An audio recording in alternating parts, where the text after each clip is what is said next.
Ya, Alhamdulillah, terima kasih atas kesempatan yang diberikan. Senang sekali rasanya bisa mewujudkan kegiatan kita pada malam hari ini ya dengan membahas suatu isu nasional yang kemudian kita coba untuk mengulasnya supaya kita minimal mendapatkan pengetahuan yang komprehensif tentang hal tersebut dan bisa memberikan sikap yang tepat terhadap hal tersebut gitu. Nah, pada kesempatan kali ini saya coba untuk sharing ya tentang bagaimana dalam perspektif saya sebagai orang yang punya latar belakang pendidikan kedokteran itu melihat ya minuman keras atau miras, tapi dalam konteks ini saya memang eh, mendefinisikan sebagai minuman beralkohol ya. Tuh. Bagaimana apakah memang itu hanya ada potensi, hanya ada bahayanya tapi tidak ada potensi manfaatnya gitu. Nah, pertama ya perlu diketahui bahwa tiap tahun itu WHO, Badan Organisasi Kesehatan Dunia itu selalu memberikan laporan ya tentang bagaimana penggunaan atau penyalahgunaan alkohol dan dikorelasikan dengan kesehatan ya. Laporan terakhir itu yang bisa saya akses itu tahun 2018 ya. Di sini sungguh mengejutkan ya. Kenapa bahwa di situ dipaparkan bahwa alkohol ini di seluruh dunia itu telah berkontribusi ya terhadap 3 juta kematian gitu dalam tahun 2000 dari tahun 2016 sampai 2018 dan itu memberikan proporsi sekitar 5,3% dari semua penyebab kematian orang di dunia gitu. Jadi bayangkan 3 juta orang mati tiap dalam kurun waktu tertentu karena alkohol gitu. COVID ini 1 tahun itu sejutaan gitu. Mungkin ini lebih parah daripada COVID ya penyebabnya. Nah, kemudian ini juga yang menjadi luar biasa ya bahwa banyak penelitian yang mengungkapkan alkohol ini memang menjadi faktor penyebab yang punya potensi yang besar terhadap timbulnya lebih dari 200 penyakit dan juga cedera gitu. Bayangkan 200 penyakit itu di dunia kesehatan itu ternyata alkohol itu memegang peran sebagai faktor penyebabnya ya. Dan 5,1% beban penyakit secara global itu disebabkan oleh alkohol ya. Jadi memang bahasanya mungkin alkohol ini dalam kategori penyebab kematian, penyebab cedera itu dia punya kontribusi 5,1% gitu. Dan di sini juga dilaporkan bahwa konsumsi alkohol ini menyebabkan kematian dan kecacatan yang relatif muncul di awal kehidupan gitu. Jadi pada usia-usia awal kehidupan ya, 0 sampai 20 tahun itu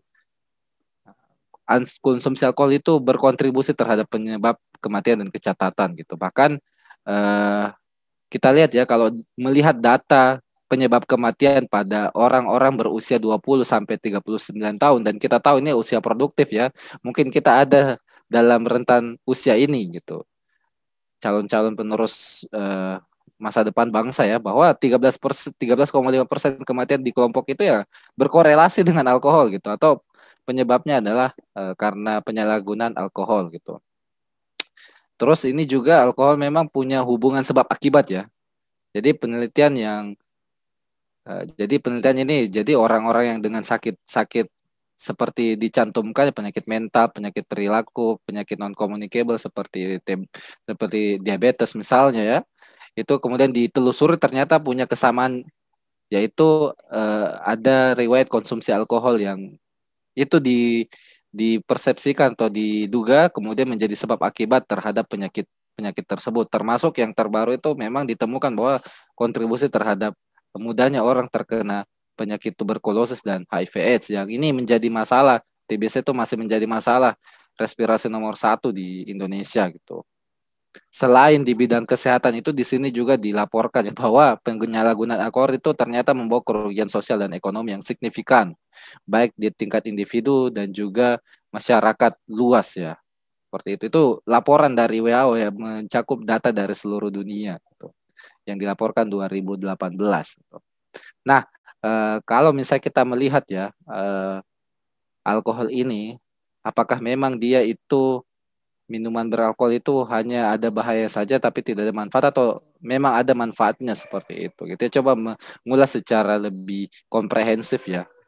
Yang pertama kalau kita lihat dari aspek dampak negatifnya ya. Mungkin kalau teman-teman searching di Google ya, alkohol itu pasti yang pertama muncul adalah pasti dampak bahayanya. Kenapa? Karena itu yang kemudian banyak diberitakan, banyak dicari orang, sehingga muncul pada search engine kalau kita cari gitu. Kalau kita cari manfaatnya harus disertai dengan keyword tertentu. Nah, di salah satu penelitian yang saya baca ini kemudian konsumsi alkohol itu metabolisme airnya itu nanti akan bisa menyebabkan peningkatan jumlah kolesterol yang bahasanya mungkin kolesterol jahat ya untuk awam gitu. Sehingga ini kemudian nanti akan menjadi resiko besar untuk terjadinya penyakit jantung dan pembuluh darah ya. Dan kita tahu penyakit jantung dan pembuluh darah ini ya penyebab satu dua ya kematian di Indonesia dan juga di seluruh dunia gitu. Jadi alkohol bisa memicu orang uh, mendapatkan penyakit itu. Gitu. Nah juga ini ditemukan bahwa konsumsi alkohol itu secara berlebih itu ini perlu saya kasih konteks ya memang dari penelitian itu menyasar bahwa konsumsi yang bersifat moderate to high ya mungkin kalau dalam kategori tadi kategori B dan C ya yang kandungannya itu lebih dari 5% gitu. Nah, salah satu efeknya juga pada tubuh itu ditemukan memang peningkatan enzim-enzim hati yang ini pertanda bahwa adanya kerusakan ya, baik itu peradangan atau kematian di sel-sel hati. Gitu. Dan ini juga dilaporkan bahwa punya kontribusi untuk mengganggu siklus metabolisme dari sel ya. Sehingga apabila ini terjadi maka memang di kemudian hari sel tersebut bisa berubah menjadi sel yang bersifat ganas atau kita sebut sebagai sel kanker ya. Ini luar biasa gitu. Dan masih banyak lagi sebenarnya kalau kita mau paparkan ya. Dan kalau kita searching itu pasti yang tampak itu ininya gitu. Nah, saya coba juga mencoba untuk mencari apakah memang ini ada potensi-potensi manfaatnya ya dari alkohol tersebut. Nah, ternyata banyak yang kemudian melaporkan ya ini bisa memberikan efek relaksasi atau juga merasa lebih tenang, bahagia ya.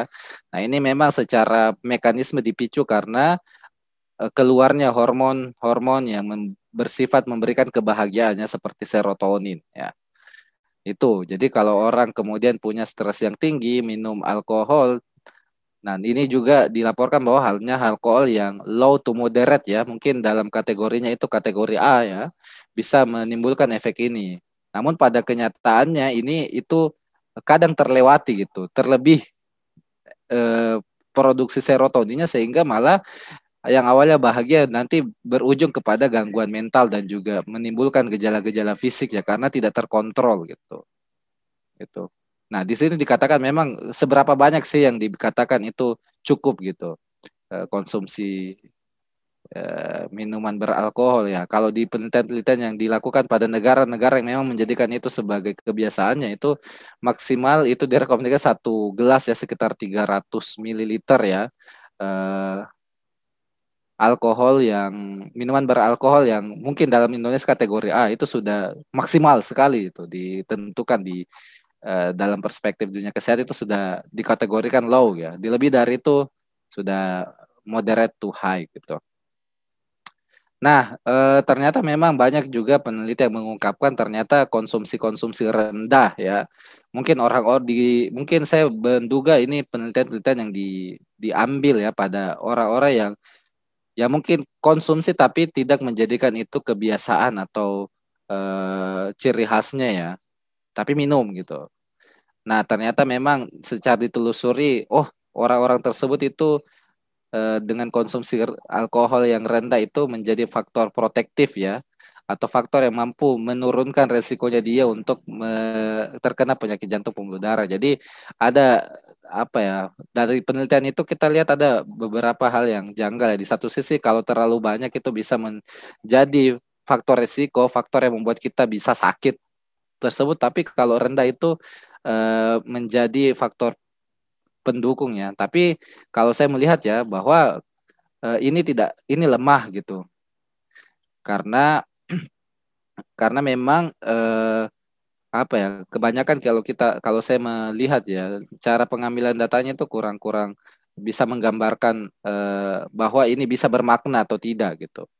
Misalnya kayak tadi hanya berdasarkan perspektif. Kayak misalnya yang bilang ini bisa membahagiakan itu berperspektif orang yang minum minuman beralkohol. Jadi kalau kita tanya memang orang yang kesehariannya minum minuman beralkohol pasti dia merasa ya iya dia merasa bahagia gitu dengan minum alkohol karena sudah bahasanya kita menanyakan hal tersebut kepada orang yang sudah rusak ya pasti jawabannya seperti itu gitu. Menganggap hal yang rusak itu adalah sesuatu yang bermanfaat bagi dia. Gitu. Itu kan juga flaws-nya di situ gitu. Penelitian-penelitian yang kalau kita lihat ya.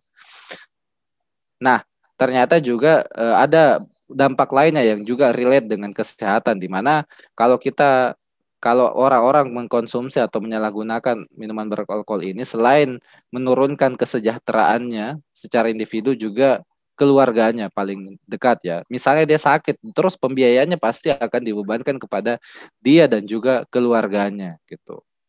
Apalagi kemudian ada potensi-potensi lain dan ini sering kita jumpai bahkan tiap hari ya di TV atau media cetak lainnya adanya tindakan kriminal yang diawali dengan perilaku mengkonsumsi alkohol secara berlebihan atau penyalahgunaan alkohol gitu baik dalam bentuk kekerasan atau bahkan kriminal yang berat gitu dan kita ketahui ya ini juga yang mungkin saya ketika membaca berita tentang aturan ini melegalisasi ya minuman beralkohol itu lucu gitu di saat negara kita itu mungkin tahun ini kita tahun 2020 memang BPJS itu surplus ya tapi beberapa tahun yang lalu itu selalu defisit gitu dan itu banyak dipakai untuk apa untuk mengobati penyakit-penyakit yang katastrofik ya yang luar biasa gitu penyakit jantung, penyakit stroke, penyakit diabetes itu yang banyak dikeluarkan negara gitu. Anggarannya bermiliar-miliar per triliun-triliun hanya untuk itu dan itu semua berkorelasi positif dengan alkohol. Jadi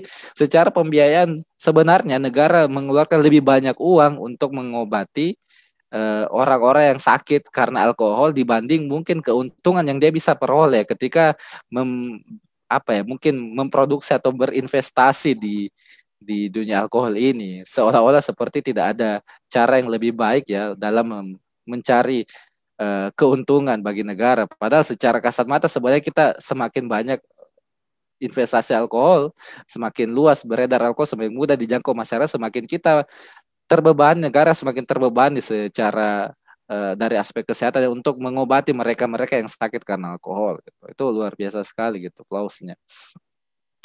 Nah, jadi memang kalau saya ditanyakan bagaimana sikap saya ya jelas menolak ya.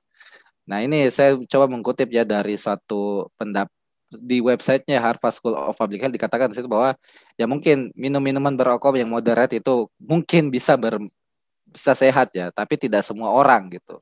Dan mungkin dan perlu ditimbang manfaat dan juga risikonya. Jadi ini perspektif dari orang sana seperti itu. Ya bermanfaat tapi tidak semua orang gitu. Ya.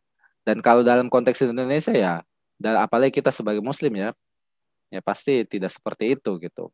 Nah, ini juga ada penelitiannya yang baru-baru ya, sebuah review jurnal ya bahwa ya meskipun memang ada bukti-bukti yang mungkin sahih secara ilmiah ya bahwa alkohol itu punya efek positif terhadap kesehatan, namun peneliti itu ternyata banyak berkeyakinan ya, tetap kokoh bahwa sekecil apapun bahaya alkohol itu jauh lebih baik atau jauh lebih berharga nilainya dibanding manfaat sebesar-besar apapun manfaatnya gitu. Jadi bahasanya begini, kita mendapat uang 1 triliun dari investasi alkohol, tapi itu tidak kemudian lebih baik daripada matinya 1 orang kemudian akibat alkohol ini gitu ya. Jadi nyawanya itu orang manusia itu jauh lebih berharga daripada pundi-pundi uang yang dihasilkan akibat dari investasi ini seolah-olah kayak tidak ada sekali jalan lain untuk berinvestasi gitu.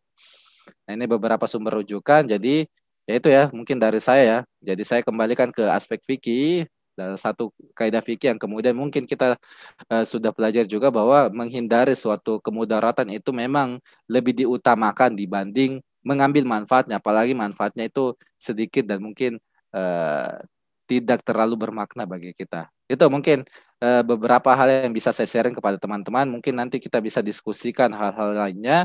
Semoga bermanfaat. Assalamualaikum warahmatullahi wabarakatuh. Saya kembalikan ke moderator.